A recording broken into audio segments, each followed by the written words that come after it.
नमस्कार। मैं स्नेहा, आपकी दोस्त, एक बार फिर से आप सबका स्वागत करती हूँ आपके अपने चैनल डर का घर में।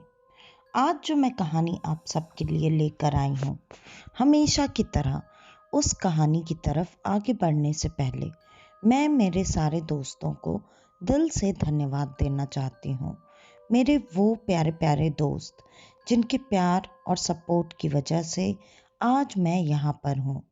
उनमें से कुछ दोस्तों के नाम हैं नवीन शर्मा जी और उनका पूरा परिवार, चिन्मय त्रिपाठी जी, प्रियांशी जी, रूबी जी, Ravi ji, golden screen cinema जी और बाकी के जो भी दोस्त हैं, मैं सबको दिल से धन्यवाद करती हूँ। आप सब अपना प्यार और सपोर्ट मेरे साथ ऐसे ही बनाए रखें। और चैनल पे अब हाइप का भी एक ऑप्शन आ रहा है, जिसको आप क्लिक करके ज़्यादा से ज़्यादा चैनल को आगे बढ़ने में मदद कर सकते हैं। तो चलिए बढ़ते हैं अब आज की कहानी की तरफ। आज की कहानी है इंडिया में घूमने आए कुछ फॉरेनर्स की, जो कि एक ऐसी जगह से थे जहां पर इंग्लिश भी नहीं बोली जाती थी। उनका एक अलग लैंग्वेज था। इसी वजह से उन लोगों को इंग्लिश बोलने में भी थोड़ी कठिनाई होती थी। वो पूरी तरह से इंग्लिश में भी बात नहीं कर पाते थे। वो आए थे इंडिया घूमने के लिए। उन्होंने बारी बारी करके सब जगहें देखी, घूमी और सारी जगहों को अच्छी तरह से एक्सप्लोर किया। लेकिन वो जहाँ जहाँ भी घूमने जाते थे, उन्हें हर किसी ने ये ज़रूर कहा कि यहाँ आए हो तो एक बार गोवा ज़रूर घूम कर जाना। आज रात की पार्टी और मज़े के बाद, जो पार्टी काफ़ी देर रात तक चली, वो वहाँ से निकले और उसके बाद उन्होंने तय किया कि वो आज रात ही गोवा के लिए निकलेंगे। कुछ दोस्तों ने कहा कि अगर आज रात ही निकलना था तो हमें पहले ही बस की बुकिंग और सारी चीज़ें तैयारी कर लेनी थी। लेकिन उनमें से कुछ लोगों ने कहा, कोई बात नहीं, हम बस का इंतज़ार करेंगे और बस में बिना बुकिंग के ही चढ़कर चले जाएंगे। ऐसा भी करना संभव था। उन्होंने ये बात पहले से ही पता कर ली थी, जिसकी वजह से वो लोगों से पूछते हुए एक ऐसे रोड पर पहुंचे जहां उन्होंने जब पूछा तब उन्हें इतना समझ में आया कि इसी सड़क पर गोवा की बस आती है। बाकी कोई भी बात उन्हें समझ में नहीं आई और वो उसी सड़क पर थोड़ी देर तक इंतज़ार करते रहे कि अब गोवा की बस आएगी और वो उसमें चढ़कर गोवा के लिए निकल जाएंगे। लेकिन उन्होंने ये कहा कि अब यहाँ बैठकर इंतज़ार करने से अच्छा है कि हम धीरे धीरे इसी सड़क पर आगे बढ़ते हुए चले जाएं, ताकि जब बस रास्ते में रहेगी हम उसे रोककर उसमें चढ़ जाएंगे। और कुछ लोग इस बात के लिए तैयार भी हो गए। ये लगभग 8 लोगों की टीम थी और ये लोग धीरे धीरे उसी रास्ते पर आगे बढ़ते हुए चले जा रहे थे। आगे बढ़ते बढ़ते ये काफ़ी दूर तक निकल आए, लगभग 10 से 15 किलोमीटर। आखिरकार अभी तक बस का कोई अता पता नहीं था। इन्होंने थक कर अब ये तय किया, क्योंकि अब जंगल का रास्ता शुरू हो चुका था। इन्होंने कहा कि अगर अब यहाँ पर बस हमें नहीं मिली तो हम वापस जाएंगे, क्योंकि हम पूरी रात जंगल में नहीं बिता सकते, जिसकी वजह से बेहतर यही होगा कि हम लौट कर वापस अपने होटल रूम में चले जाएं और अगले दिन गोवा जाने का प्लान फिर से बनाएं।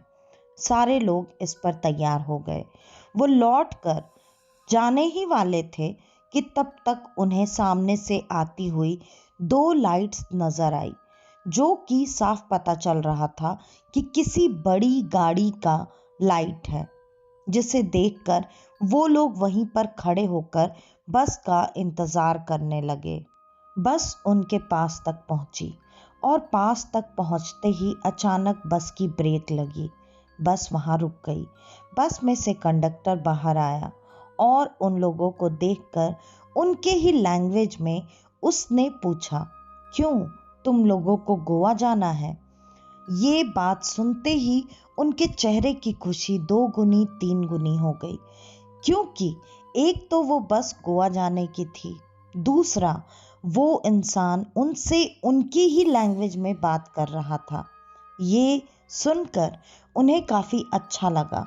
उन लोगों ने उस कंडक्टर से बहुत सारे सवाल करना शुरू कर दिया। उन्होंने पहला सवाल किया, क्या आपको हमारी लैंग्वेज आती है? बस कंडक्टर ने कहा, मैं आप जैसे बहुत सारे यात्रियों को लेकर इधर उधर आना जाना करता हूँ, तो मुझे आप सबकी लैंग्वेज सीखनी पड़ती है, जिसकी वजह से मुझे आपकी लैंग्वेज आती है। और मैं ऐसे ही यात्रियों के लिए ये बस चलाता हूँ, जिनका प्रोग्राम ऐसे गोवा जाने का अचानक बन जाता है। ये बात सुनकर उन सबको थोड़ा अजीब तो लगा, लेकिन उन्होंने ज़्यादा सोचा नहीं, क्योंकि उन्हें तो गोवा जाना ही था। वो सब बारी बारी करके बस में सवार हो गए और कंडक्टर से जब उन्होंने पूरे बस को खाली देखा, तब उन्होंने सवाल किया, क्यों, बाकी कोई पैसेंजर नहीं है? तब उस कंडक्टर ने जवाब दिया, हाँ, इसलिए नहीं है क्योंकि आपके जैसे यात्री हमें ऐसे ही रास्ते में मिलते चले जाते हैं और हम ऐसे ही पूरे रास्ते यात्रियों को बिठाते हुए जाते हैं। अब उसने ये कहा, तुम लोग चाहे जो भी हो जाए, बस में जो भी पैसेंजर बैठेगा उनमें से किसी यात्री से बात नहीं करोगे, क्योंकि मेरे यात्रियों को यात्रा करते वक्त डिस्टर्बेंस बिल्कुल नहीं पसंद है। तुम लोग अपने में चाहे जो भी करना चाहते हो वो चीज़ें कर सकते हो। उन्होंने बारी बारी करके एक एक सवाल अपने मन के पूछ डाले। क्या हम ये पी सकते हैं, वो फूंक सकते हैं? कंडक्टर ने जवाब दिया, तुम्हें जो भी करना है तुम वो हर चीज़ कर सकते हो, लेकिन अपने में। मेरे यात्रियों को किसी भी तरह की कोई भी परेशानी नहीं होनी चाहिए। अब बस आगे बढ़ गई। इन यात्रियों को ये खुशी थी कि ये अपने मन का जो चाहे वो कर सकते हैं। इन्हें तो लगा इनकी रात ऐसे ही बीत जाएगी और बारी बारी बस आगे चलती रही, जगह जगह पर रुकती रही और बस में कुछ लोग आकर सवार होते रहे। लेकिन वो लोग काफ़ी पुराने ज़माने के कपड़े पहने हुए थे। उनको देखकर ये जान पड़ता था जैसे वो इस ज़माने के नहीं, पोर्चुगीज़ के ज़माने के लोग हैं। उनके कपड़े वैसे ही थे। उनकी शक्लें थोड़ी अजीब थी, आंखें अजीब थीं, लेकिन किसी से भी बात ना करने की वजह से वो सब अपने में ही जो भी करना था वो करते रहे और बस आगे तेजी से बढ़ती रही। अभी सुबह भी नहीं हुई थी कि एक जगह फिर से बस रुक गई और तब कंडक्टर ने सबको चिल्लाकर कहा, गोवा आ चुका है, तुम लोग उतर सकते हो। पता नहीं बस कौन सी स्पीड से चली या कैसे भागी, जिसके वजह से इतनी जल्दी गोवा आ भी गया और वो सब वहां पहुंच भी गए। उनकी उम्मीद थी कि बस सुबह तक पहुंचेगी, जिसके वजह से उन्हें कहीं जाने में कोई तकलीफ नहीं होगी। लेकिन क्योंकि अभी सुबह भी नहीं हुई थी, उन्हें रात गुजारने के लिए कोई ना कोई जगह चाहिए थी, जिसके वजह से उन्होंने बस से उतरते हुए यात्रियों से अब पूछना शुरू किया कि आप सब कहाँ जा रहे हैं। बारी बारी वो जिससे भी पूछते, हर कोई एक ही जवाब देता कि वो अपने घर जा रहा है। अब ये बात सुनकर उन सबको चिंता होने लगी कि यहाँ तो सारे लोग अपने अपने घर जा रहे हैं, लेकिन हम कहाँ जाएंगे। तभी उनकी नज़र बस से उतरती एक सुंदर लड़की पर पड़ी। वो लड़की उन सब में सबसे खूबसूरत थी, लेकिन उसका भी चेहरा वैसे ही अजीब सा था। तब उन लोगों ने उस लड़की को रोककर पूछा कि तुम कहाँ जा रही हो। उस लड़की ने भी जवाब दिया कि वो अपने घर जा रही है। तब उन लोगों ने बहुत हिम्मत करके उस लड़की से मदद मांगी। उन्होंने कहा, क्या आप हमारी मदद कर सकती हैं? हमें रात गुजारने के लिए कोई जगह चाहिए। हमने सोचा था हम गोवा पहुंचेंगे तब सुबह होगी और हम जहां जाना होगा वहां आसानी से जा सकते हैं, लेकिन अभी तो रात ही हुई है। हम रात के इस वक्त कहाँ जाएंगे? तब उस लड़की ने कहा कि आप मेरे घर नहीं जा सकते क्योंकि आपको मेरा घर पसंद नहीं आएगा। उन लोगों ने कहा, नहीं, हमें कोई फर्क नहीं पड़ता है, हमें सिर्फ कुछ वक्त ही तो बिताना है। हम सुबह होते ही आपके घर से अपने आप चले जाएंगे, बस आप हमें डायरेक्शंस बता दीजिए।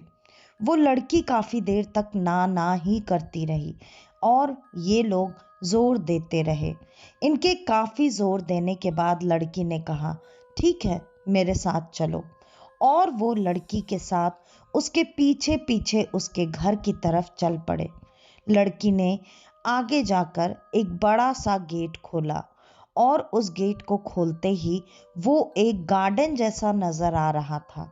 लड़की उस गार्डन में आगे आगे बढ़ती जा रही थी।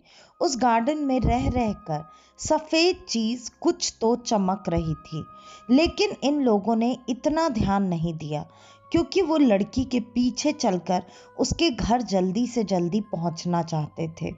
लड़की आगे बढ़ती रही और एक पाथवे से आगे बढ़ते हुए वहां जाकर एक बेंच जैसी बनी चीज पर बैठ गई। वहां बैठने के बाद इन विदेशियों ने उससे पूछा कि ये क्या है? तुम अपने घर जाने वाली थी, चलो हम लोग चलते हैं। तब लड़की ने कहा, यही मेरा घर है। और इन लोगों ने जब इधर उधर नजर दौड़ाई तब उन लोगों ने कहा, ये तो घर नहीं लग रहा, ये तो कोई गार्डन जैसी जगह लग रही है। ये तुम्हारा घर कैसे हो सकता है? हाँ, ये तुम्हारे घर का गार्डन जरूर हो सकता है, चलो हमें अपने घर लेकर चलो। लेकिन लड़की ने एक भयानक सी हंसी हंसते हुए कहा, नहीं, यही मेरा घर है। चारों तरफ नजर दौड़ा कर देखो, यही मेरा घर है। तब उन लोगों ने और ध्यान से चारों तरफ नजर दौड़ाई और जो उन लोगों ने देखा वो देखकर उनके पैरों के नीचे से जमीन निकल चुकी थी, क्योंकि वो एक कब्रिस्तान में खड़े थे और वो लड़की एक कब्र पर बैठी हुई थी। उसे ऐसे कब्र पर बैठा देखकर अब इन्हें समझते देर नहीं लगी कि क्यों इन लोगों का चेहरा इतना अजीब था, इन लोगों के बात करने का ढंग इतना अजीब था। अब वो वहां से भागना चाहते थे, लेकिन बारी बारी करके वहां बस में बैठे सारे पैसेंजर्स इकट्ठा होने लगे और सबने इन लोगों को घेर लिया। अब उस लड़की ने कहा, तुम लोग चाहे कितनी भी कोशिश कर लो, अब यहाँ से जा नहीं सकते, क्योंकि अगर तुम गलती से यहाँ आ गए होते तो शायद हम तुम्हें जाने भी देते, लेकिन तुमने तो जबरदस्ती करके अपने साथ हमें ले चलने के लिए रिक्वेस्ट की और तुम अपनी इच्छा से हमारे साथ यहाँ पर आए हो, तो तुम खुद ही हमारे साथ रहना चाहते थे, तो अब तुम यहाँ से कैसे जा सकते हो? अब तुम लोग यहाँ से बिल्कुल नहीं जा सकते, तुम्हें भी यहीं हमारे साथ हमारे घर पर ही रुकना पड़ेगा। और इतना कहकर सब भयानक हंसी हंसने लगे। पूरा कब्रिस्तान उनकी भयानक हंसी से गूंज रहा था और उन्होंने एक एक करके सबको बहुत बुरी तरीके से बेदर्दी से मार डाला। लेकिन आखिरकार उन्होंने सिर्फ 2 लोगों को छोड़ा, क्योंकि इस पूरी टीम में वही 2 लोग ऐसे थे जो कि ना तो गोवा जाना चाहते थे, ना तो गोवा की बस में बैठना चाहते थे, ना ही उन लोगों ने किसी से कोई मदद मांगी, ना ही कंडक्टर से बात की और ना ही इन प्रेत आत्माओं से कोई मदद मांगी। वो तो सिर्फ अपने टीम के पीछे पीछे चुपचाप जहां वो जा रहे थे वहां वहां जाने के लिए उनका पीछा कर रहे थे। उन लोगों ने जब अपने जिंदगी की भीख मांगी तब इन आत्माओं ने उन्हें जाने दिया, क्योंकि वो लोग नहीं थे जिन्होंने कि इनके साथ आकर इनके घर में रुकने की रिक्वेस्ट की हो। आखिरकार पूरी टीम में से सिर्फ 2 लोग बचे और ये कहानी उन्हीं 2 लोगों के माध्यम से हम तक पहुंची है। तो आज की ये कहानी यहीं पर ख़त्म होती है। आपको हमारी आज की ये कहानी कैसी लगी हमें कमेंट करके ज़रूर बताइएगा। और अगर आपको हमारी ये कहानियाँ पसंद आती हैं तो ज़्यादा से ज़्यादा हमारी इन कहानियों को लाइक, शेयर और सब्सक्राइब करना बिल्कुल न भूलें। तो आज के लिए बस इतना ही। मैं स्नेहा, आपकी दोस्त, आज के लिए लेती हूँ अलविदा। वापस से आपसे मिलने आऊँगी और आप सबको लेकर जाऊँगी कुछ जाने अनजाने किस्से कहानियों के सफ़र पर, आपका अपना डर का घर में। तो तब तक के लिए नमस्कार।